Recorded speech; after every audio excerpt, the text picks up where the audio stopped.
Hello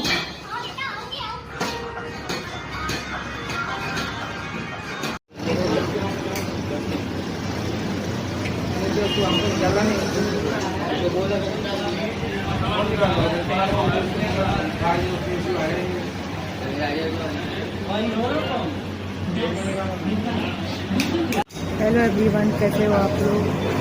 मैं time I हूँ station के पास और मैं पी रही हूँ चाय।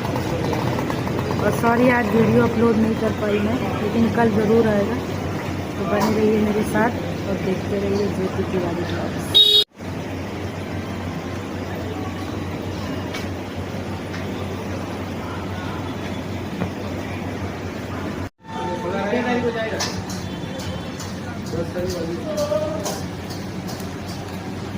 दस तारीख को जाऊँगा, नहीं तो 15 तारीख के बीच में जाऊँगा, फिर अगले 30 तारीख को आ जाऊँगा।